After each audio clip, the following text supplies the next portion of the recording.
गौरव भाटिया जी, कम से कम कश्मीर के मुद्दे पर पाकिस्तान की शराफत नजर नहीं आती। इस पर जल्दी से आपकी एक टिप्पणी हो जाए, उसके बाद बाकी मेहमानों के पास में जाऊंगी। वो कह रहे हैं कि जब तक कश्मीर के मसाइल हल नहीं करते हैं तब तक भारत के साथ शांति वार्ता आगे नहीं बढ़ सकती।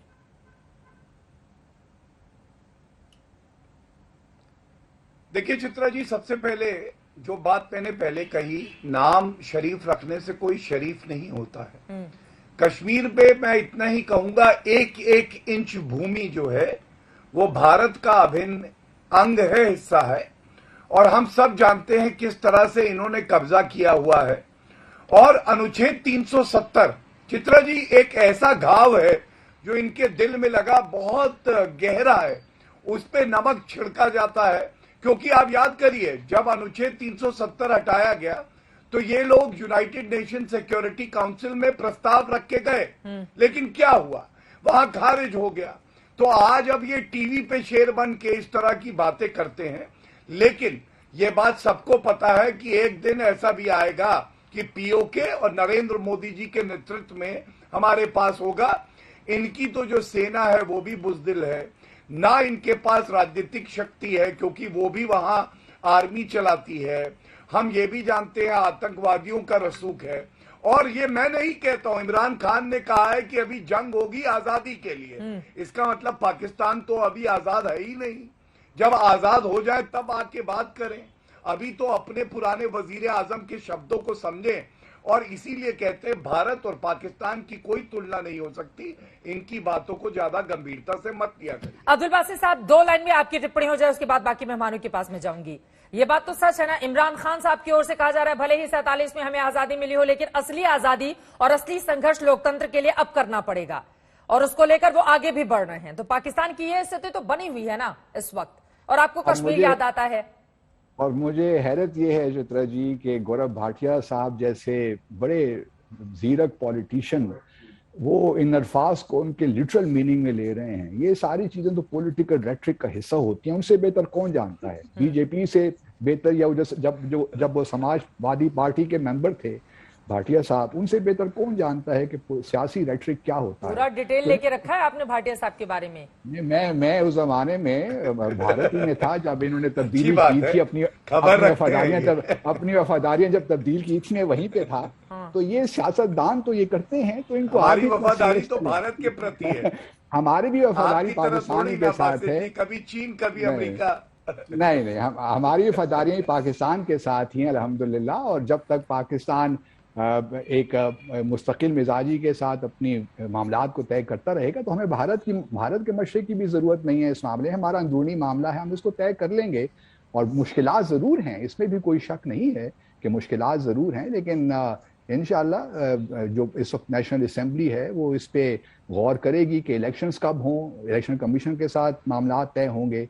तो वाहिद रास्ता तो भी इलेक्शंस ही हैं, आया वो इस साल होते हैं, अगले साल होते हैं। ठीक है, अब देखना ये। अब इससे इतर, चूंकि पाकिस्तान के अंदरूनी मामलात में हिंदुस्तान की जिस तरह की जिम्मेदारी हम सब ने देखी है, उसके सियासी अंदरूनी हालात के मामले में किसी भी तरह की कोई भी बात हमारे हुक्मरानों की ओर से नहीं की गई, बल्कि वेट एंड वॉच की पोजीशन अपनी बिल्कुल स्पष्ट रखी गई। क्योंकि हर हाल में हम चाहते हैं हमारे पड़ोसी मुल्कों के साथ ताल्लुकात बेहतर रहें, लेकिन आतंकवाद और बातचीत साथ साथ नहीं चल सकती। बार बार हमारे प्रधानमंत्री की ओर से ये बातें रखी गई हैं। सीधे मैं सुशांत सरीन जी आपके पास आते हुए उसके बाद बाकी मेहमानों के पास जाऊंगी। सुशांत जी, अब चूंकि शहबाज शरीफ युग की शुरुआत हो रही है, हालांकि उसके ठीक पहले कश्मीर का जिक्र उनकी ओर से कर दिया गया है। हम सब जानते हैं कि सेना की वजह से उनके हुक्मरानों की मजबूरी होती है कि वो कश्मीर की बात बार बार करते रहे ताकि सेना के ईगो को सेटिस्फाई रखा जाए। और 30-35 सालों तक वहां पर तानाशाही शासन भी रहा है पाकिस्तान में।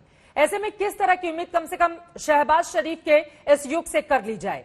क्या आपको लग रहा है कि कम से कम हिंदुस्तान के मद्देनजर अब पाकिस्तान की ओर से थोड़ी शराफत दिखाई जाएगी कई अहम मामलातों पर? मैं पहले तो जरा बासित साहब जो बात कर रहे थे, जरा मैं उसका एक जवाब देना चाहूंगा। इन लोगों को, पाकिस्तानियों को अपना आइन का तो पता नहीं है, उसका लेटर और स्पिरिट का तो पता नहीं है। इतनी इन्होंने फलसफा पढ़ा कि बड़ा आईनी तरीके से सब कुछ हुआ पाकिस्तान में, हमने सब तमाशा देखा है कि क्या इनके जो वजीर आजम जो बड़े बासित साहब के फेवरेट होते थे एक टाइम पर, उन्होंने क्या हशर किया पाकिस्तान का। एनीवेज, लेकिन इंपॉर्टेंट चीज ये है कि अपना आइन पता नहीं है। भारत का जो आइन है जिसमें एक संशोधन हुआ, उसको गैर आईनी बोल रहे हैं। किस हिसाब से गैर आईनी बोल रहे हैं ये इनको भी नहीं पता कि कैसे गैर आईनी है।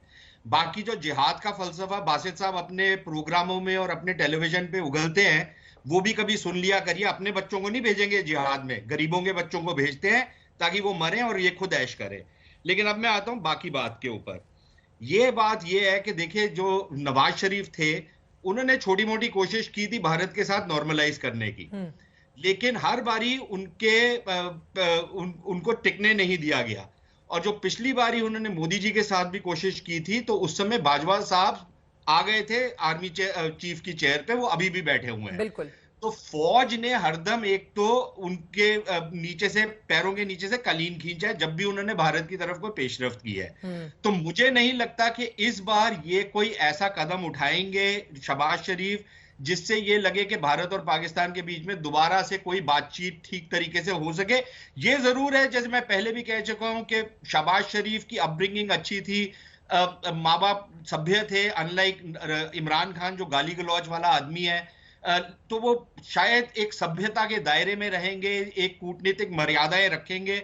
उससे ज्यादा मेरे को कोई ज्यादा एक्सपेक्टेशन नहीं है। एक और चीज कहता हूं मैं, देखिए, बहुत सारे देश ऐसे हैं जिनके बीच में किसी एरिया को लेकर के एक विवाद होता है, एक डिस्प्यूट होता है, एक इशू होता है। भारत और पाकिस्तान के बीच में भी अगर है तो उसमें कोई बहुत ज्यादा अचंभे की बात नहीं है।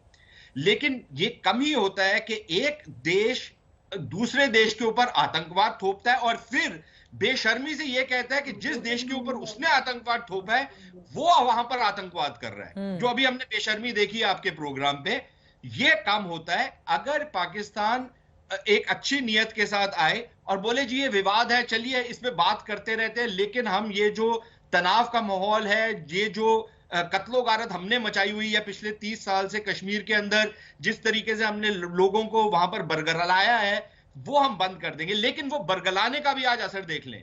इन्होंने कश्मीर के अंदर आजादी के स्लोगन पॉपुलर किए। आज इनकी नेशनल असेंबली में आजादी के स्लोगन लग रहे हैं। आज इनकी फौज को इन्हीं के लोग बोल रहे हैं चौकीदार चोर है। बहुत अच्छा है, और करें, ये वापस बूमरैंग होगा इनके ऊपर। बाकी बासित साहब जरा अपने बच्चों को भी नसीहत देना जिहाद लड़ने की।